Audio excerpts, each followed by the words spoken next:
Hi friends, once again welcome back on our Saraswat academy. तो Saraswat academy के online platform पे एक बार फिर आपका स्वागत है। हम प्रॉपर्टीज ऑफ फ्लूइड डिस्कस कर रहे थे और हमने लास्ट लेक्चर में डिस्कस किया था अगर कोई पानी की बड़ी बूंद है या कोई भी बिग वाटर ड्रॉप है, अगर वो स्प्लिट होती है और टूटती है छोटी बूंदों में तो क्या होगा। अब आज हम यहाँ पर क्या पढ़ेंगे, आज का जो हमारा टॉपिक है वो है formation of a big drop by the combination of A small droplets. तो अगर छोटी बूंदें हैं उनके संयोजन से बड़ी बूंद का निर्माण होता है तो क्या होता है।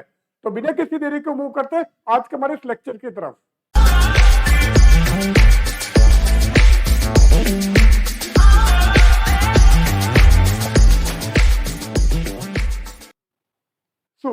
आज के हमारे लेक्चर में क्या क्या होगा पहले हम उसकी बात करते हैं। तो फर्स्ट जो हमारा पॉइंट होगा वो होगा formation of a big drop by the combination of n droplets. तो यदि एन बूंदों को जोड़कर हम एक बड़ी बूंद का निर्माण करें तो वो कैसे होगा। सेकंड टॉपिक हमारा होगा work done in lifting an object floating on the surface of A fluid. तो यदि किसी वस्तु को आपको उठाना है और पानी की सतह तक लेकर जाना है तो कार्य कितना होगा वो भी हमको निकालना है। लास्ट हमारा टॉपिक होगा सम इंपॉर्टेंट पॉइंट्स और इसके अलावा हम कुछ न्यूमेरिकल भी डिस्कस करेंगे। तो first of all formation of a big drop by the combination of n droplets या एन छोटी बूंदों के संयोजन से बड़ी बूंद का निर्माण। अब लास्ट लेक्चर में हमने लिया था अगर कोई बड़ी बूंद है वो छोटी बूंद में परिवर्तित होती है तो क्या होगा। अब यहां पर उसका जस्ट उल्टा है, यहां पर आपके पास में छोटी ड्रॉपलेट्स है, छोटी बूंदें हैं, वो सारी बूंदें हमारी आपस में जुड़ रही है और एक बड़ी बूंद का निर्माण हो रहा है तो क्या होगा उसकी हम बात कर रहे हैं। नाउ पहले हम स्मॉल ड्रॉपलेट्स ले लेते हैं।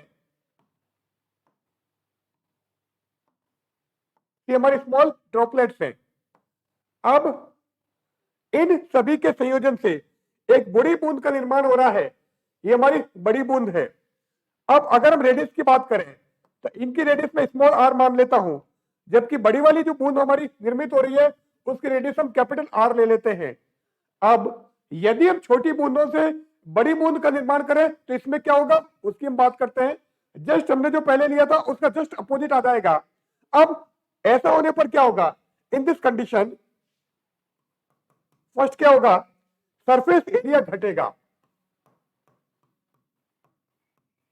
सरफेस एरिया या पृष्ठ क्षेत्रफल घटेगा। जबकि हम बड़ी से जब छोटी बूंद का निर्माण कर रहे थे तो पृष्ठ क्षेत्रफल हमारा बढ़ रहा था, सरफेस एरिया बढ़ रहा था। यहां पर सरफेस एरिया घटेगा। सेकंड पॉइंट क्या होगा, सरफेस एनर्जी घटेगी या पृष्ठ ऊर्जा घटेगी। सरफेस एनर्जी घटेगी।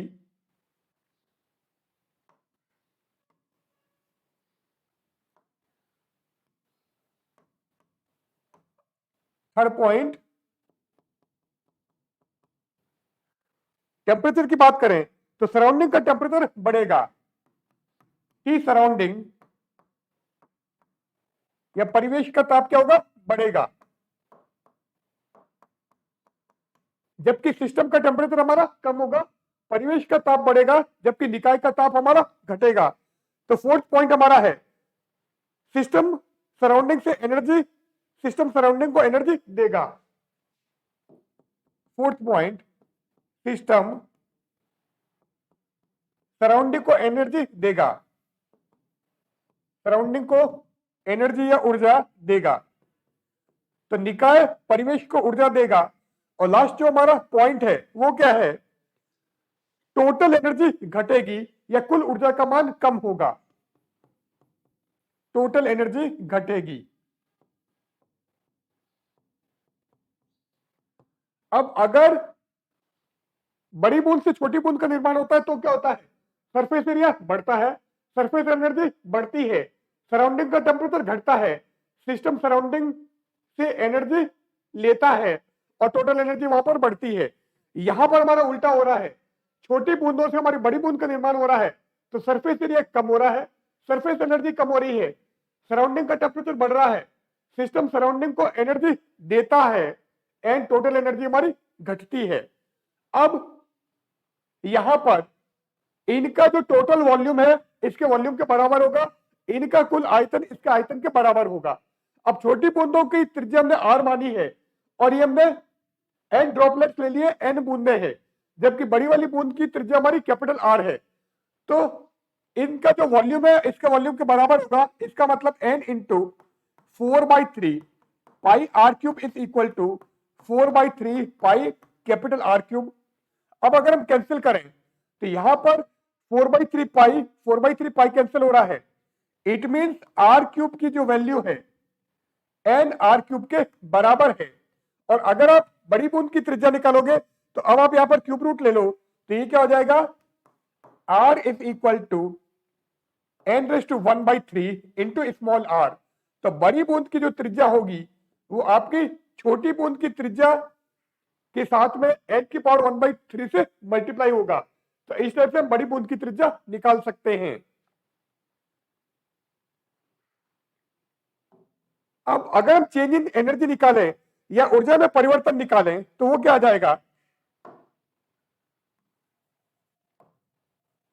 तो चेंज इन एनर्जी या ऊर्जा में परिवर्तन, तो जो लास्ट टाइम पे हमने जो फॉर्मूला लिया था उस फॉर्मूले को मैं डायरेक्ट लिख देता हूं। तो ये क्या होगा, delta E is equal to 4πT r² n⁻⁴ - 1। ये फॉर्मूला मैं लास्ट टाइम पे निकाल दिया था। केवल आपको यहां पर कैपिटल R की वैल्यू रखनी है और आपको कितनी बूंदें आपकी थी जिनसे बड़ी बूंद का निर्माण हो रहा है वो आपको रखना है, तो आपको चेंज इन एनर्जी या ऊर्जा में परिवर्तन मिल जाएगा। नेक्स्ट हमारा है चेंज इन टेम्परेचर या ताप में परिवर्तन। ये भी हमने लास्ट टाइम पे निकाला था। ताप में परिवर्तन का मान जो हमारा आया था वही हम यहां पे लिख देते हैं। तो वो हमारा था delta T equal to, formula क्या था, ये था 3T divided by rho S J 1/r - 1/R। यहां पर कैपिटल T का मतलब हमारा पृष्ठ तनाव या सरफेस टेंशन था। T मींस सरफेस टेंशन या पृष्ठ तनाव, रो हमारी डेंसिटी या घनत्व, और एस क्या था, एस हमारा स्पेसिफिक हीट या विशिष्ट ऊष्मा।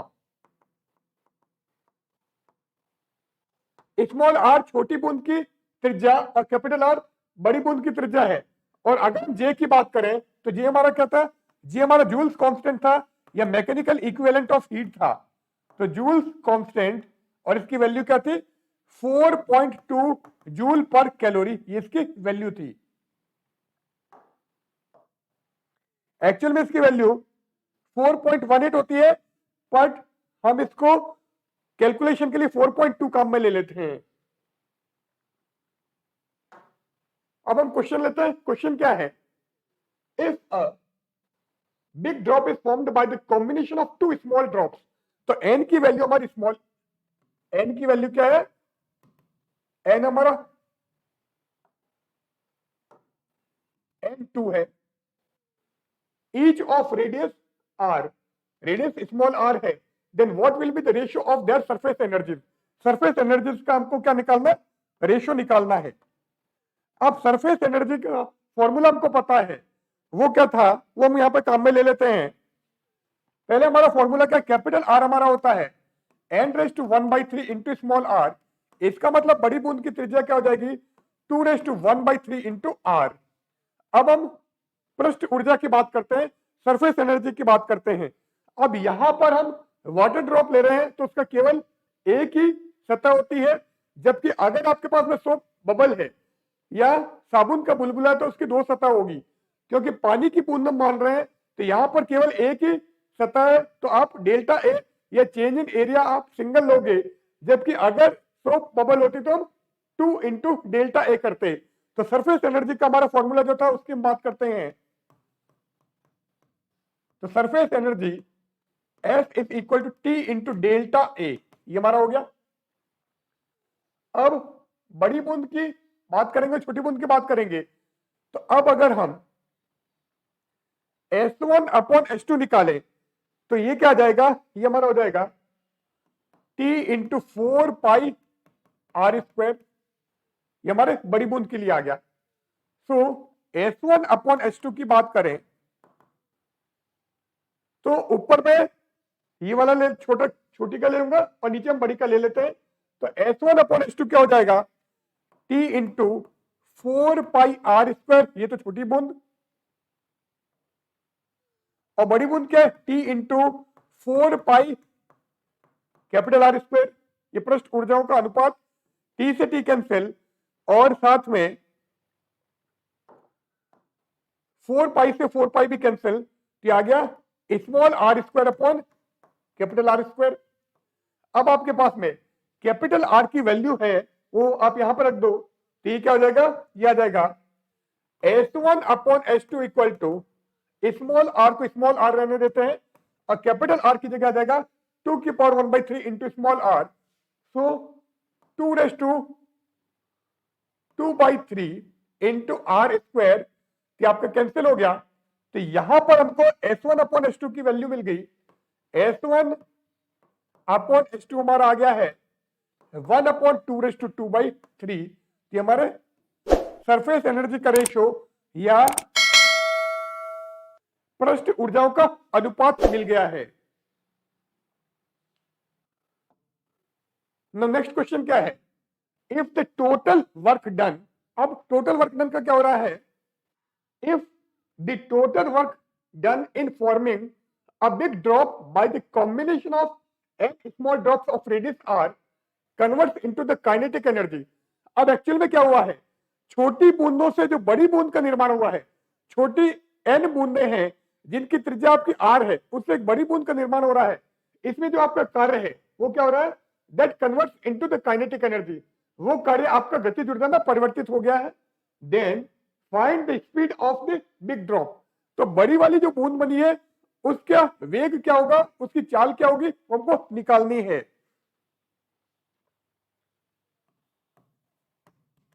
तो पहले वर्क निकालते हैं कि अगर छोटी बूंद से बड़ी बूंद का निर्माण होता है तो वर्क क्या होगा, वर्क का फॉर्मूला अभी हमने निकाला था, W is equal to 4πr³ 1/r minus 1/कैपिटल R, ये हमारा किया गया कार्य है। अब ये जो कार्य है ये आपका गतिज ऊर्जा में परिवर्तित हो जाता है। इट मीन्स ये क्या हो गया, फॉर बिग ड्रॉप, बड़ी बूंद के लिए अगर हम गतिज ऊर्जा की बात करें तो गतिज ऊर्जा क्या रही है, हाफ mv², ये आ गई। अब density equal to mass upon volume होता है, इट मींस मास क्या आ जाएगा, density into volume.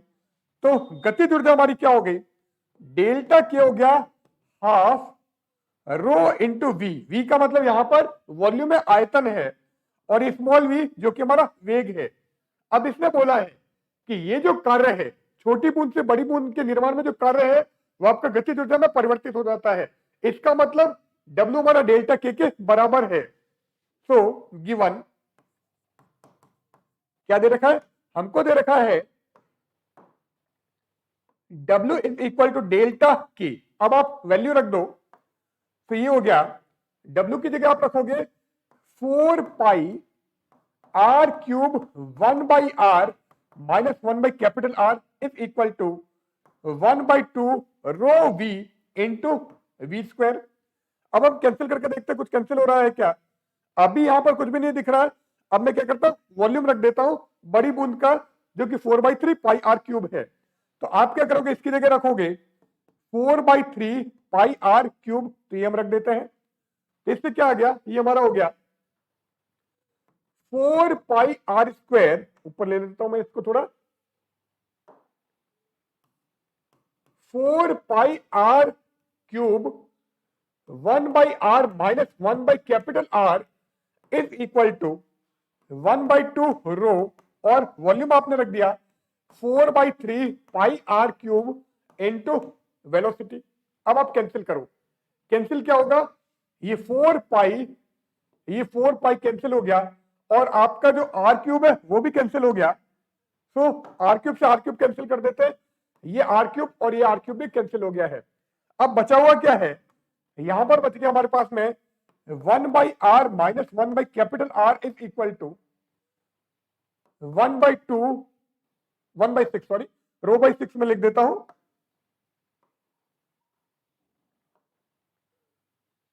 Row by 6 we square. अब हमको निकालना क्या है, हमको वेलोसिटी निकालनी है, वी निकालना है। तो वी स्क्वायर क्या आ जाएगा, रूट ऑफ, अब वी स्क्वायर वी निकालोगे तो ये आपका रो बाई 6 इधर आ जाएगा, जो कि 6 बाई रो बन जाएगा। तो 6 by rho 1 by r minus 1 by capital R ये आ रहा है। अब मैं चाहूं तो स्मॉल आर और कैपिटल आर में जो रिलेशन है वो भी मैं रख देता हूं, तो वो भी हम रख देते हैं। अब यहां पर टी कैसे रह गया वो मैं देख लेता हूं। टी यहां पर रह गया शुरू से ही, यहां पर टी था तो टी में सब जगह लगा देता हूं। ये 4 पाई टी यहां पर आ जाएगा, ये टी इधर भी कर दो आप टी, और इधर आएगा आपका ये टी। क्लियर है? तो वी आ गया root of 6t upon rho 1 by small r minus 1 by capital R. अब स्मॉल आर और कैपिटल आर में जो रिलेशन है वो भी आप रख सकते हो कि वो आपका क्या था, कैपिटल आर आपका था n⁻⁴ इंटू स्मॉल आर। तो अगर आप वो भी रखोगे तो क्या आ जाएगा, अभी हमारा v आया है, v is equal to root of 6t by rho 1 by r minus 1 by capital R. आप यहां पर कैपिटल आर की जगह क्या रख सकते हो, ये हम रख सकते हैं n⁻⁴ इंटू स्मॉल आर। तो अगर मैं ये भी रख दूं तो क्या हो जाएगा, v is equal to root of 6t by rho 1 by r minus 1 upon n⁻⁴ into small r. तो स्मॉल आर को आप बाहर ले लो तो ये हो जाएगा 6t अपॉन आर रो, यहां पर ब्रैकेट में बचेगा 1 माइनस 1 अपॉन n⁻⁴। क्लियर है? और अगर इसको आप ऊपर लेके जाओ तो क्या हो जाएगा, यही छोड़ दो कि हमारा वेलोसिटी की वैल्यू हमको ये मिल जाएगी, ये स्पीड की वैल्यू हमको ये मिल जाएगी।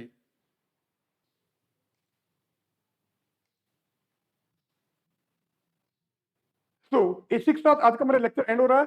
आज हमने अगर कोई छोटी बूंदें हैं, उन बूंदों को जोड़कर अगर आप बड़ी बूंद बनाओगे तो क्या होगा वो हमने डिस्कस किया है। यहां पर कितना कार्य होगा, कितनी ऊर्जा होगी वो भी हमने डिस्कस की है। साथ में हमने क्या किया है, अगर आपके पास में कोई ऑब्जेक्ट है, कोई आपके पास में वस्तु है, उसको अगर आपको द्रव की सतह से या पानी की सतह से ऊपर उठाना है तो कितना आपको बल लगाना पड़ेगा वो भी हमने डिस्कस किया है। और इसके साथ में हमने कुछ न्यूमेरिकल भी डिस्कस किए हैं। तो अगर आपको ये सारे कंटेंट फुल मोड में चाहिए तो हमारा जो ऐप है उसको आप डाउनलोड कीजिए, वहां पर आपको ये सारे कंटेंट फुल मोड में मिल जाएंगे। तो अगले लेक्चर में फिर मिलते हैं। आप इस वीडियो को लाइक कीजिएगा, शेयर कीजिएगा, और अगर आप हमारे चैनल पर नए तो चैनल को सब्सक्राइब जरूर कीजिएगा, जिससे कि आरपीएससी फर्स्ट ग्रेड लेक्चर जो आपके हम अपलोड करेंगे वो सारे आपके पास में पहुंच जाएंगे। तो बहुत जल्दी मिलते हैं नए वीडियो के साथ में, तब तक के लिए गुड बाय।